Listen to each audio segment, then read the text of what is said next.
Hello my dear students, welcome back to my class. This is Rahul Vishkarma and you are watching your favorite channel, that is PI Rahul. So guys, we have started a new series, that is thermal properties of matter. Chapter number 11 we have studied. ठीक है, 11th की जो chapter number 11 है thermal properties of matter, वो हमने पढ़ लिया है. उसकी इम्पल्स सीरीज यानी जो कंपटीशन के लिए जो सीरीज़ है वो अभी फ़िलहाल हमने स्टार्ट नहीं करी है. एक दो दिन में वो भी मैं स्टार्ट करके अपलोड करना स्टार्ट कर दूंगा. ठीक है, आज हम उसी सीरीज का नेक्स्ट पार्ट पढ़ने वाला है. एक्चुअली में अगर एनसीईआरटी से देखा जाए तो 11th के बाद चैप्टर नंबर 12 है जो है थर्मोडाइनेमिक्स. बट थर्मोडाइनेमिक्स स्टार्ट करने में हमें जब स्टार्टिंग में ही हमें PV की पावर गामा ये सारी लॉज पढ़ने पड़ेंगे. अब ये सारी लॉज पढ़ने के लिए आपको पहले KTZ का होना ज़रूरी है, आइडियल गैस इक्वेशन का अंदाज़ा होना ज़रूरी है कि कैसे आया, गामा क्या होता है, पजामा क्या होता है ना, ऑल दैट. तो उसके लिए आपको काइनेटिक थ्योरी ऑफ गैसेस पढ़ना पड़ेगा. तो हमने चैप्टर नंबर 12 स्टार्ट करने से पहले चैप्टर नंबर 13 स्टार्ट किया है and then we go for the chapter number 12 that is thermodynamics. ठीक है, so very welcome back to the new chapter number 13 that is kinetic theory of gases. बच्चों, आज हम सिर्फ और सिर्फ एजम्पशन की बात करेंगे. आज का लेक्चर काफ़ी छोटा होगा. ठीक है, काइनेटिक थ्योरी ऑफ गैसेस है क्या एक्चुअली में, कि ये एक आइडियल गैस के बारे में तो आप सब समझते हो कि गैस क्या होती है. गैस के छोटे छोटे मॉलिक्यूल्स होते हैं. गैस के मॉलिक्यूल्स के बीच की डिस्टेंस काफ़ी ज़्यादा होती है. गैस को आसानी से आप एक्सपेंड कर सकते हो, कंप्रेस कर सकते हो. गैस का वॉल्यूम गैस का वॉल्यूम जो भी है वो कंटेनर के वॉल्यूम के इक्वल होता है ना, ऑल दैट. ठीक है, मॉलिक्यूल्स काफ़ी छोटे छोटे होते हैं, ये वो सब कुछ आपको पता है. एक्चुअली में एक कंसेप्ट बनाया गया है आइडियल गैस के बारे में. ठीक है, आइडियल गैस के बारे में एक कंसेप्ट बनाया गया कि अगर आइडियल गैस रियल में एग्जिस्ट करती, क्योंकि आइडियल चीज़ कभी भी एग्जिस्ट नहीं करती है, बट अगर इफ़ आइडियल गैस रियल में एग्जिस्ट करती तो उसकी क्या क्या प्रॉपर्टीज़ होती, वो साइंटिस्ट लोगों ने एज्यूम करना स्टार्ट किया कि अगर आइडियल गैस होती तो उसके साथ क्या हो सकता था, क्या क्या पॉसिबिलिटीज़ थी. एक स्टैंडर्ड के तौर पे हमने आइडियल गैस को माना, उसके हमने एजम्पशंस बनाए. तो कई बुक्स में आपको 13 एजम्पशंस मिलेंगे, कहीं पे 14 मिलेंगे, कहीं पे 10 मिलेंगे, कहीं पे 7-8 भी मिलते हैं. हम पूरे 10 एजम्पशन पढ़ेंगे उन्हीं को, बस पॉइंट्स हमने मर्ज कर दिए इसलिए 10 एजम्पशन हो गए हैं. अलग अलग लिखते तो 14 एजम्पशन होते हैं.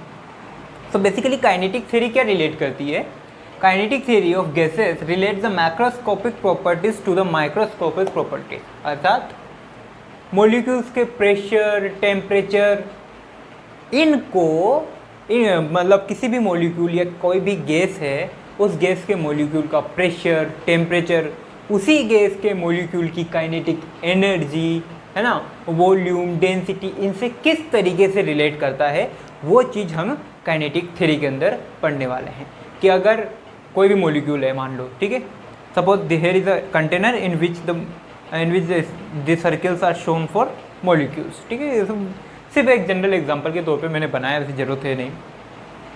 अब इसमें क्या है, इस मॉलिक्यूल की एनर्जी, इस मॉलिक्यूल की भाई मूवमेंट करेगा तो काइनेटिक एनर्जी है, तो इस मॉलिक्यूल की काइनेटिक एनर्जी मॉलिक्यूल के टेम्परेचर से, मॉलिक्यूल के प्रेशर से किस तरीके से डिपेंड करती है, कैसे वो रिलेट है, ये सारी चीज़ हम काइनेटिक थ्योरी के अंदर पढ़ने वाले हैं.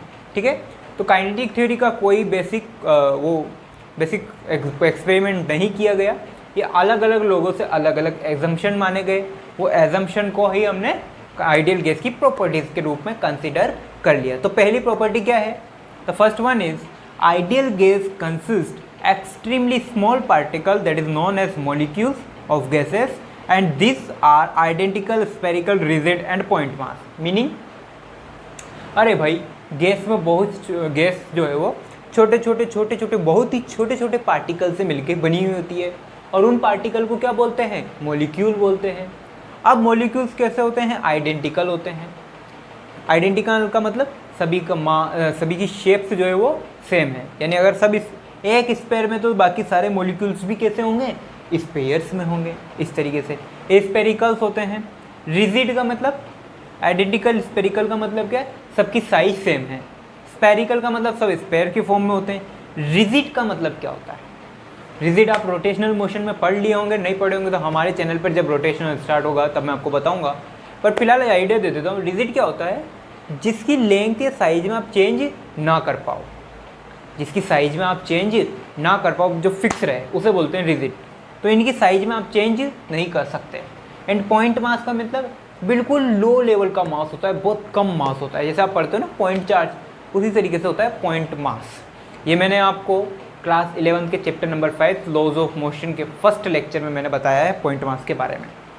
तो पॉइंट मास बिल्कुल लो लेवल मास, या बिल्कुल जिसका मास बहुत मिनिमम हो, पहली प्रॉपर्टी। सेकेंड प्रॉपर्टी पे आते हैं।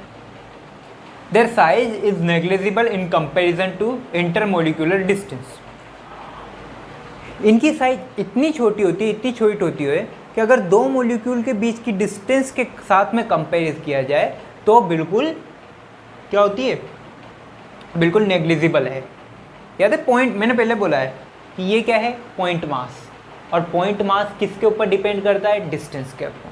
अगर दो ऑब्जेक्ट के बीच में डिस्टेंस काफ़ी ज़्यादा है तो वो दोनों ऑब्जेक्ट एक दूसरे के लिए कैसे बिहेव करेगी? पॉइंट मास की तरह बिहेव करेगी। इसीलिए दो मॉलिक्यूल्स के बीच की जो डिस्टेंस है वो कितनी होती है? 10⁻⁹ मीटर, यानी कि 1 नैनोमीटर के ऑर्डर की होती है। अगर इंटरमोलिक्यूलर डिस्टेंस देखा जाए तो कितनी होती है? 1 नैनोमीटर। और मॉलिक्यूल की साइज, और जो मॉलिक्यूल है उसकी साइज इसके कंपैरिजन में भी नेग्लिजिबल है, यानी मॉलिक्यूल की साइज 1 नैनोमीटर से भी काफ़ी कम है। तो लगभग क्या हो गई? नेग्लिजिबल हो गई। दूसरी बात करते हैं वॉल्यूम की, तो volume of molecule is negligible in comparison to the volume of gas. अगर पूरे मान लो किसी कंटेनर में आपने गैस फिलअप की हुई है, इस पूरे कंटेनर में आपने गैस फिलअप की हुई है, तो इस गैस के वॉल्यूम के कंपैरिजन में इस मॉलिक्यूल का वॉल्यूम काफ़ी कम होता है, या फिर हम बोल सकते हैं नेग्लिजिबल होता है। कितना? अगर गैस का वॉल्यूम V है तो मॉलिक्यूल का वॉल्यूम कितना होगा? 0.014%। 0.014 कितना कम हो गया यार? तो लगभग क्या है? नेग्लिजिबल है। ठीक है, अब अपन 3 पॉइंट हो गए, आगे के पॉइंट और कॉपी करते हैं। तब तक आप इनको नोट डाउन कीजिए वीडियो पॉज करके।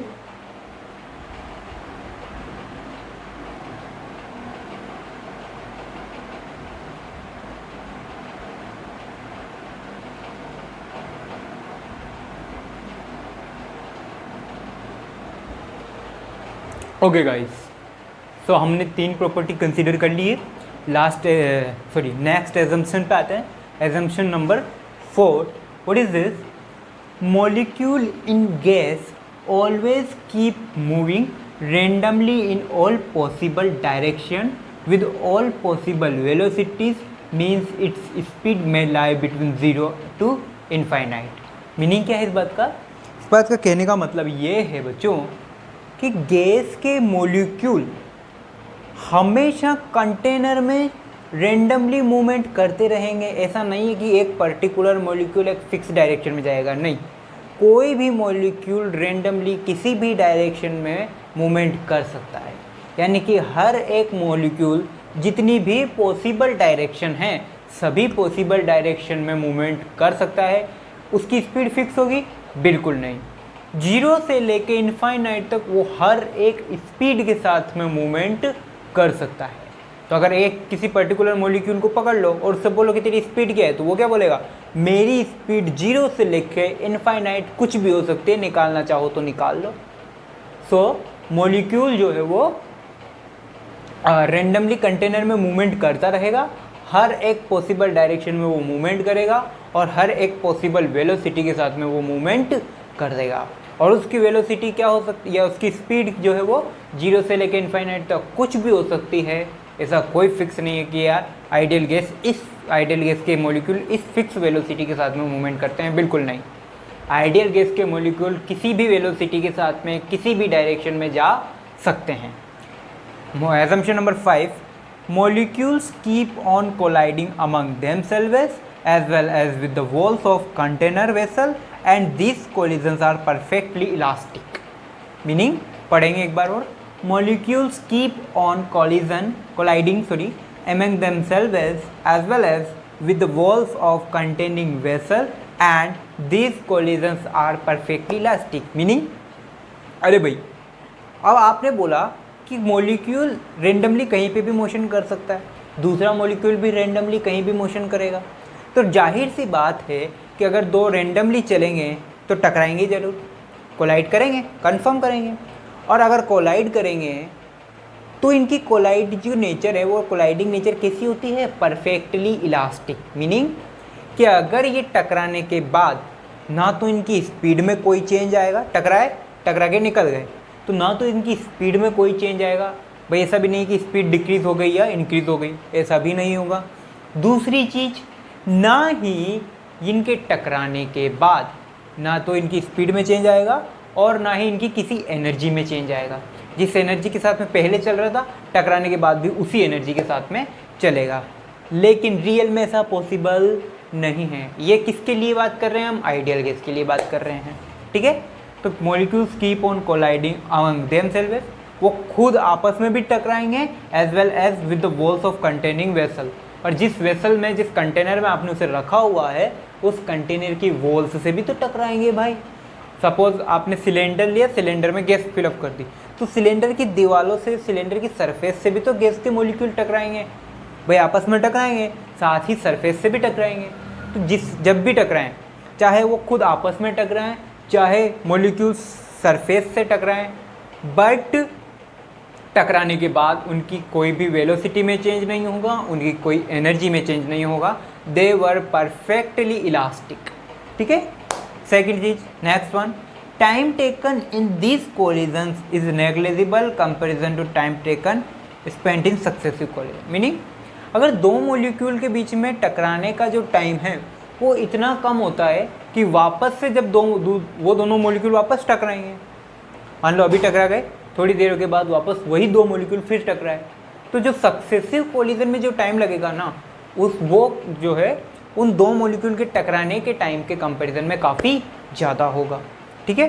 Next assumption is assumption number 7, that is number of collision per unit volume remain constant. Meaning, per unit volume में कितने कोलिजन कितने कोलिजन हो रहे हैं वो नंबर्स फिक्स है। सपोज 1 मीटर क्यूब के वॉल्यूम में 50 कोलिजन हो गए, तो अगले 1 मीटर क्यूब के वॉल्यूम में भी कितने होंगे, 50, अगले 1 मीटर क्यूब के कोलिजन में भी कितने होंगे, 50, फिर अगले 1 मीटर क्यूब के कोलिजन में भी कितने, वॉल्यूम में भी कितने कोलिजन होंगे, 50। तो इस तरीके से number of collision per unit volume remains constant.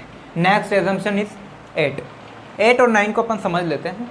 पहली बात तो 8, अगर दो मॉलिक्यूल्स हैं, सर ये दो मॉलिक्यूल्स आपस में अट्रैक्टिव रिपल्सिव होते हैं क्या, बिल्कुल नहीं, इन पर अट्रैक्शन नहीं होगा ना रिपल्शन होगा, इनके ऊपर कोई इलेक्ट्रोस्टैटिक फोर्स नहीं लगता है, ठीक है। अगर बात करें 9 की, तो gravitational attraction among their molecules is अनइफेक्टिव।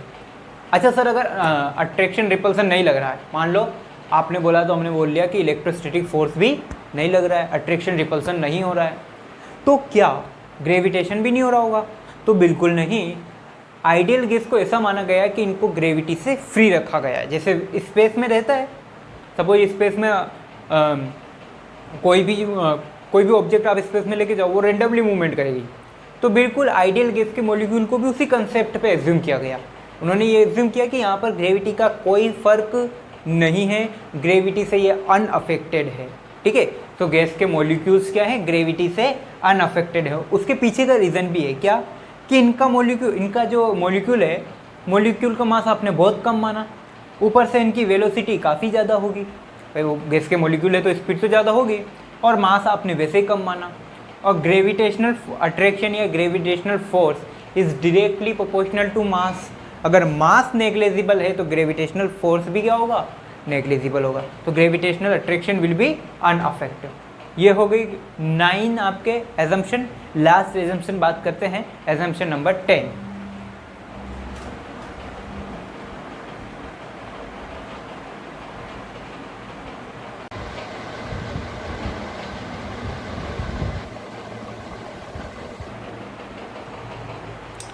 Okay, bachcho.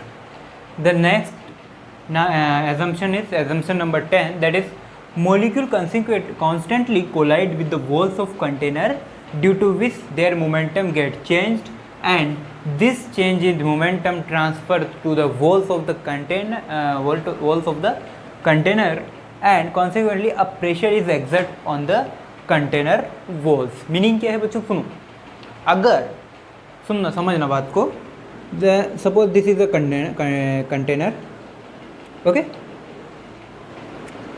And molecules are colliding with the walls of container, ठीक है।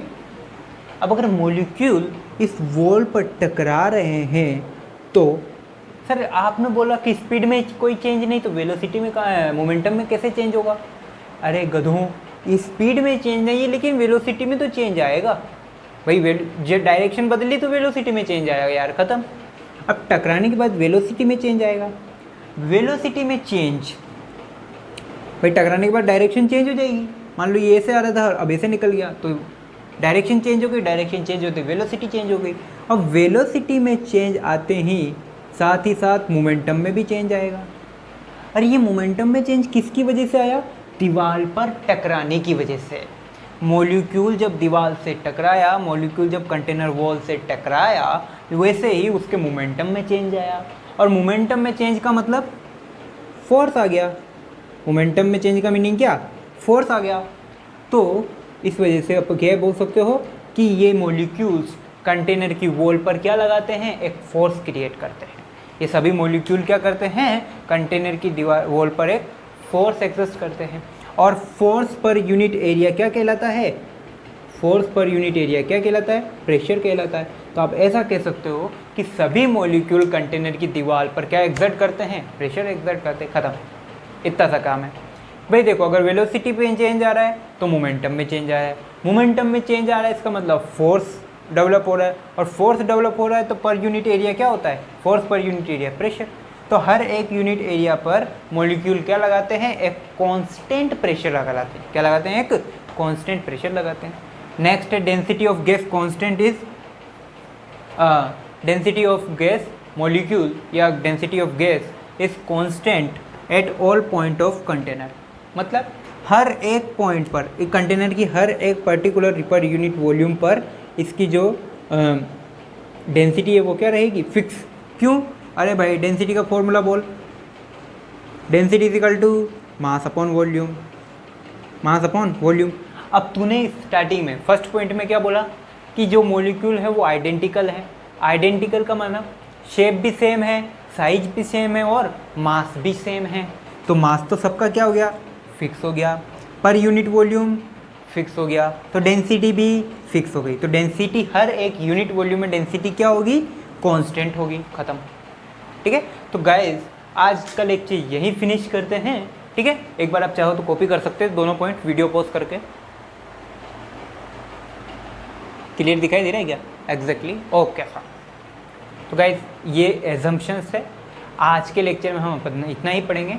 नेक्स्ट लेक्चर में गैस के लॉज पढ़ेंगे कि क्या क्या लॉज होते हैं। सेम लॉज बच्चों हम वापस थर्मोडायनेमिक्स में पढ़ेंगे। जो अभी यहाँ पढ़ेंगे ना, सेम लॉज थर्मोडायनेमिक्स में पढ़ेंगे। इसीलिए मैंने आपको केटीजी पहले करवाया है, ठीक है। इस चैप्टर के जो लेक्चर्स हैं वो काफ़ी छोटे होंगे, 20 मिनट 30 मिनट इस तरीके से, ठीक है। और बहुत ही मज़ेदार टॉपिक है। कंपटीशन के हिसाब से काफ़ी इंपॉर्टेंट चैप्टर है, हर साल क्वेश्चन बनते हैं, ठीक है। और इजी भी है, बस आपको याद रखने वाली चीज़ें हैं इसमें थोड़ी सी। अगर आपको चीज़ें याद है, थोड़ा सा फॉर्मूलाज बेसिस क्वेश्चन आते हैं, फॉर्मूलाज अगर आपको याद है तो आपका काम बन जाएगा, ठीक है। तब तक के लिए पढ़ते रहिए, पढ़ाते रहिए। All the best.